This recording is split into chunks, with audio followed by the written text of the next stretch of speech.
Hello everyone, welcome to Movie Talk episode 11, I think.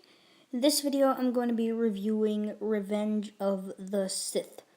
Now, it's a long time ago since I made a review on a Star Wars movie, a prequel one. I was making a series kind of with The Phantom Menace and Attack of the Clones, which was episode 3 and 4, I believe. And then I will actually stop the series until The Last Jedi comes out. But I want to see if I can get all of the Star Wars reviews done, and then all of the Marvel Cinematic Universe done, and then I can move on to some other stuff like DC movies, Spider-Man movies, just that kind of stuff. I want to get these Star Wars reviews out as fast as I can, so here is the review of Revenge of the Sith. Now, right when this movie begins, the CGI is already much better than the previous two prequel movies. I think people bash a lot on the prequels and say they're really bad movies, but I think that it's actually only Phantom Menace and Attack of the Clones that are bad movies. And yes, this movie was a little bit rushed. Anakin Skywalker, played by Hayden Christensen. Hayden Christensen did a much better job in this than he did in Attack of the Clones. I mean, he was much better in this movie, and I liked Anakin's character in this, and I like that this is the story Lucas has been wanting to tell this whole time, Anakin falling to the dark side. The prequels are not about Anakin becoming a Jedi, they're about him falling to the dark side. And can I just say right now, the Mustafar fight is one of my favorite moments, if not my favorite moment from the prequel series. I mean, the Mustafar fight was amazing. It was so good to finally see Obi-Wan and Anakin fight and finally see Anakin go to the dark side. And now for Obi-Wan Kenobi. I really liked Obi-Wan Kenobi, and I really like Ewan McGregor as Obi-Wan Kenobi, because I don't know why, I just really like him. But I do feel that it's kind of weird that he aged so much through the movies.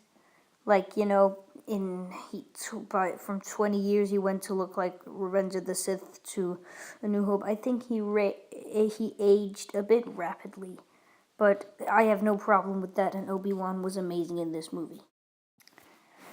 Padme was okay. I mean, she wasn't even close to being my favorite character. Obi-Wan is actually my favorite Star Wars character ever.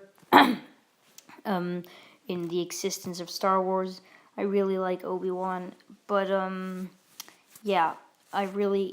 Padme, she was good. Natalie Portman is really hot, but I like Padme in this movie. But as I said, it was a bit rushed. I mean, some of this that was in this movie they could have incorporated into Attack of the Clones a little bit, showing Anakin fall to the dark side a little bit in that. And we did see it with the Tusken Raiders, but I think this movie was a little bit rushed.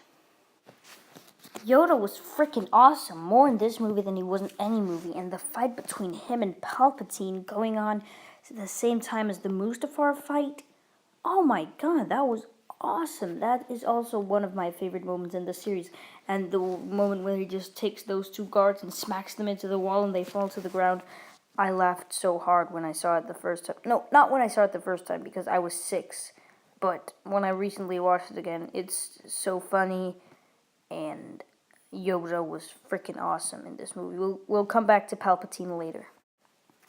Mace Windu was awesome. I loved him, and I feel like his death was kind of rushed, and I didn't really like the way that Palpatine got his scars on his face. I didn't like that he was struck by his own lightning from his fingers, and Force lightning is an awesome power to have, but I just didn't like that was the way how he did it, and his death was a bit rushed, and again, this movie was rushed. They could have put some of it into Attack of the Clones, but Mace Windu, all in all, was an awesome character. But yeah, Emperor Palpatine was an awesome villain. I love Emperor Palpatine or the Emperor, whatever he's called. And again, Lucas have problems with dialogue sometimes, like no and do it and hello there and stuff like that. There was stuff like that in this movie is cringy sometimes, but yeah. I liked the Emperor as a villain more in the original trilogy than this, but he was still good. So the clones in this movie, I like them a lot better than in the last movie, the clones. It was good to see them joining, and it was really good to see Order 66. And it was really good to see Luke and Leia. I just kind of wish they hadn't shown Luke and Leia, because then if I get children, I'm not gonna show them the prequels first and then the original trilogy first, because then the reveal wouldn't be so big that Vader was their father. I would probably show them Phantom Menace, Attack of the Clones, A New Hope, Empire,